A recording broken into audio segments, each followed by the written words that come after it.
Hi, it's me again with Corel tips and tricks, and if you didn't watch the first two videos, you need to really watch them first. But I thought I'd make one more, and then while I was making this, I thought I've done probably this exact video, but I maybe didn't show how to do it as good.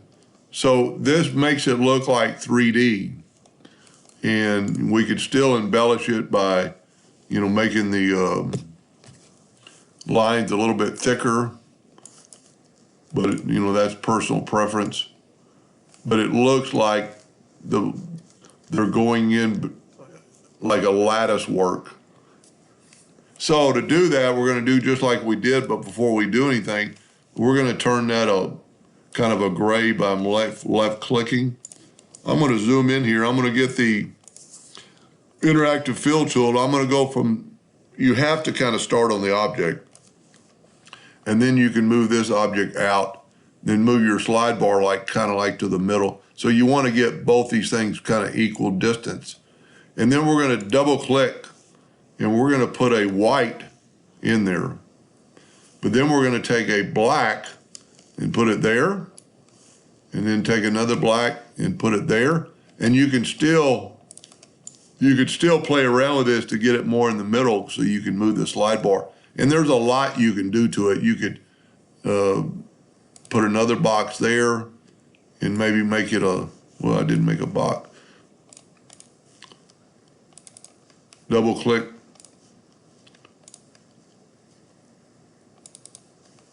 And then make it maybe a lighter gray, so you're making your object a little bit further out.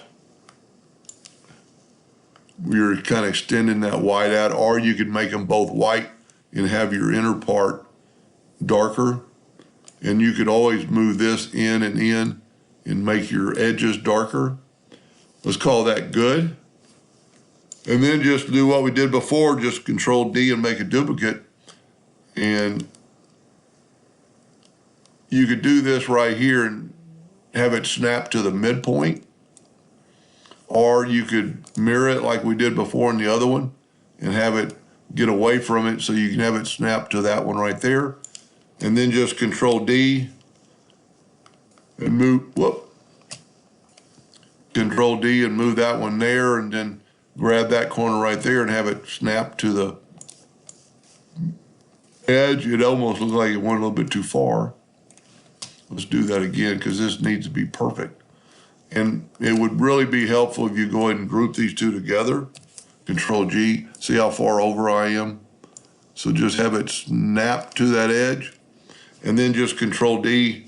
Now, whenever you do stuff like that and you've moved it a couple of times, Control D isn't going to work. Like it's probably not going to work now. Yeah, it did. And then just group this together, Control G, Control D to duplicate it. Grab that point right there and have it snap to there. Control D, Control D, Control D. I actually like that one pretty good. And if you're doing something real big, you could group this together, Control D and duplicate that, and you can move the whole thing over. Might be easier in some cases. Now let's group all this together, Control G. We're not going to put it in the center of the page this time. We're going to do a little bit different. We're going to grab them both, and we're going to go CE. And that put it in the center. Grab both of them. Go to your intersect tool, and voila, you have a pattern that looks like it's woven.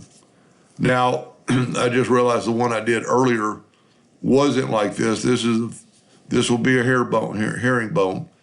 So you've got two that this thing's going underneath instead of just one. Anyway, I hope that helped a little bit. Thank you for watching.